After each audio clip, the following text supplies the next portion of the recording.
Welcome back. So the first tool we are going to see is called Site Audit. Basically what this tool does it will audit your website for you from a SEO standpoint and from a error standpoint. So in order to access this tool, all you need to do is come under this on page and tech SEO and site audit. It will give you an option to add this particular option to one of your existing project. For example, you can see for this project I haven't set up any site audit project, so it will give me a setup button, or I can create a brand new project and start doing a site audit for that particular project. So for this example, for one of my project, I haven't set up any site audit so far. So I'm going to use this as an example. So I just need to click on setup, and as soon as I clicked on setup, it will give me several options for site audit. These are very in-depth settings, so I'm going to explain all the options available. First, it's asking me to set up a crawl scope. Basically, if I click on that, it's asking me whether I want to scrape the entire website or a subdomain or a subfolder. If I click on view example, it will show me example for all the different sections as well. And if I want to scrape the subdomains also, I can check it. I want to scrape the entire domain for me, so I'm going to do that. And when I select that, it will do all that for me. And limit to the check number of pages. So depending on the number of pages, you can limit it. For example, you can go up to 100,000 or even custom according to the plan limit. So basically, if you want to limit for some other purpose, you can set the limit. Basically, you can set it around 5,000, 10,000, or even 1,000 is a good number if you don't know which one to choose. Since I'm doing a demo example, I'm going to do 100 here. And crawl source, how do I want to start the crawl for this particular website? Do I want to visit the website directly and start crawling, or go into the sitemaps on the site and start crawling, or I enter a sitemap URL and do from a scrape from that particular sitemap, or from a URL from a file where I can upload a file? I can do any of the option, but in this case I'm going to select website, and I can do email every time an audit is done. Just important, you do not press this button, because when you press this button, it will automatically use the default value set up here and start the audit for you. If you want to go for all the options available here, always make sure to click this particular section, this right hand section. That way it won't start the crawl. Instead, it will give you all these options also for you to start. Here you can set up a user agent. I personally like to, you can use any of this agent, but I like to personally use either Google Mobile or a Google Desktop, because I want to mimic Google bot and do all the scraping for me. So when I do select one of these options, I can select it. I can also set a crawl delay, like minimum delay between pages. I can set it, or respect the robot text. Maybe some sitemap robot text have different option in related to crawl settings, so I want to respect that, or 1 URL per second, per 2 seconds, whatever the option which is comfortable for me, I set it. And it's asking whether I want to enable JS rendering or not, JavaScript rendering. You can see all the explanation which they are giving. Depending on your use case, you can have it. I'm going to keep it as disabled as of now. Not going to press this button, it will start the audit. So I'm going to do the next step, which is allow and disallow URLs. For example, I can add any URL containing word and say only you allow these URLs, and I can also add any words and say any URLs containing this word, don't allow it, skip it. So that is how it works, and you can see the explanation here. Remove URL parameter. Sometimes, especially in e-commerce stores, when we are applying certain filters, that filters also will get applied to the URL and everything. Maybe you want to remove those kind of URL parameter and ignore that URL parameter links within crawl, and you can add those parameters here like this, how they are given the example. And when you add up to 100 parameters, it will ignore all those 100 parameters for you. So you can add any number of parameters you want to ignore during the crawl here. Bypass website restriction here. even the robot text or robots meta tag has defined something, you can ask Semrush to bypass that. Or crawling with credential, like if a site needed a username and password, you can give that and you can use Semrush to crawl with that authority to all these things. Then go into schedule, like how often you want to repeat the site audit again and again. So you can set a schedule for it, or you can just make it once, so I only want it one time. And finally you are left with no other option to start the site audit. So when you click on start site audit, it will prepare all the crawling step, and you can see it is automatically getting started with the crawling. It will take a certain amount of time. You can see it already started crawling into all the different pages.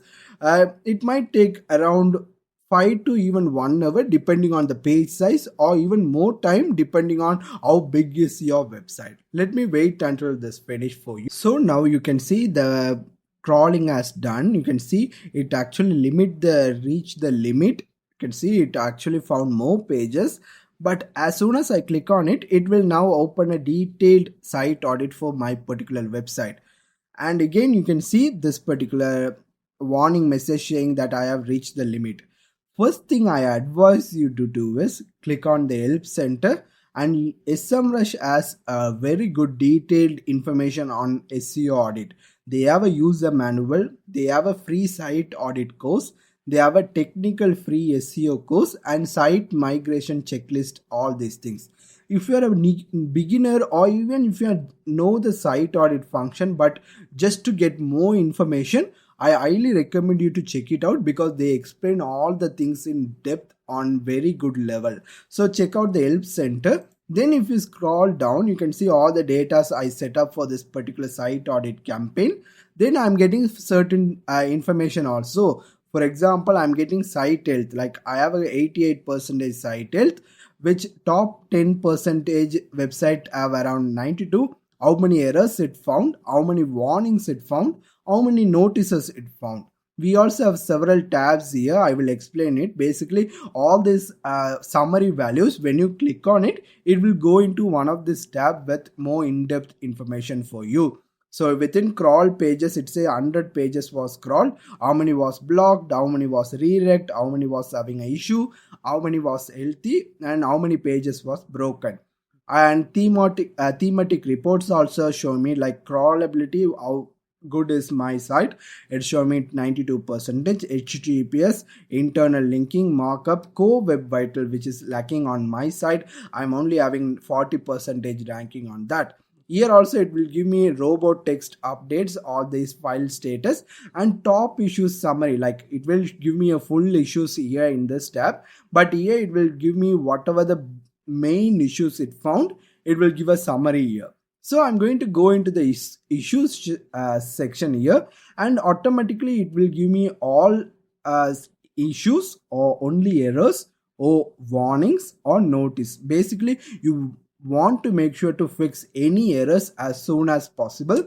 Warnings, it is like a medium section, you can go and try to fix this. Notices are some important information, you can try to see whether this matches your need, or you can ignore it if you want.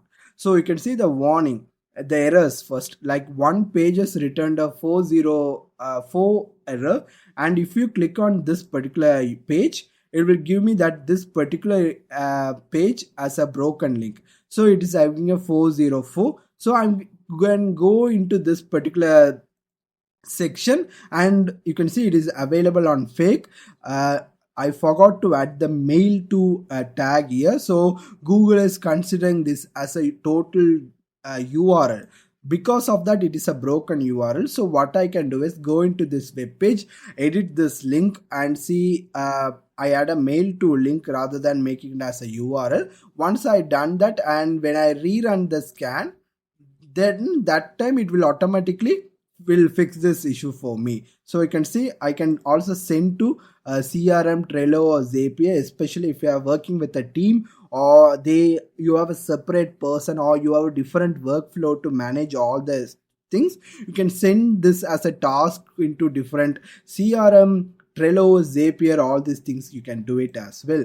And one internal link is broken also. So what it is doing is, you can see it is giving me a correct link and also what is the error. So when I click on any of this URL, it will exactly giving me from which page, which is having a broken link or what kind of issue it is and when it was discovered. And also if you notice a link here and also from a previous screen here also, when you click on this particular section, it will give you a clear in-depth example and explanation on what is this issue is about and how you should go about fixing it. So you can see about this issue, it's showing me this, and how to fix it, it's showing me this. So that way, even though if I'm not aware on how to fix the issue or what this issue is related to it, I can read through it and get an understanding on it. Then I can see it. So you can see these are the issues, and other issues, if it found anything, it will show. For example, for me, it didn't find anything else here, so it's doing anything showing 0 on this section. And in warning, you can see I am getting a few other issues as well. For example, it found 96 issues with unminified JavaScript and CSS file. And if I click on here, it's saying that minification is a process of removing unnecessary lines. How to fix it? Minify your JavaScript and CSS file. So in this case, what I can do is I can go and see whether my theme has that particular feature, or I can use any, if I'm specifically using WordPress in this site. So I have certain plugins on page speed optimization and CSS optimization, JavaScript optimization, like Lightspeed, VP Rocket and all these plugins. Maybe I can include those plugins within my site and use that plugin to optimize my JavaScript and CSS file. When I do that, it will automatically fix this issue for all these pages for me. I don't need to do one by one. Just having that solution present on my website and making that solution available for all my web pages will fix for all my web pages. So that's how I will understand it. And also you can see if they found any good external resources for that particular issue, they will leave a link for that also for you. So depending on that, you will see different types of warning. If everyone have an explanation and why and how to fix it. So that is all these issues. Like I clicked on it, so it's going into that particular page. If I scroll down, then I come into notices where it shows these are notices. If you hover over it, it will show what is the explanation for notices. It said that it found 330 links with no anchor text. So if I hover over this, it will show what is the issue and how to fix it. So depending on that, it will show the notices also. So that is where the issue, where you will be spending most of your time if you are doing a site audit on this page to see and fix all the issues.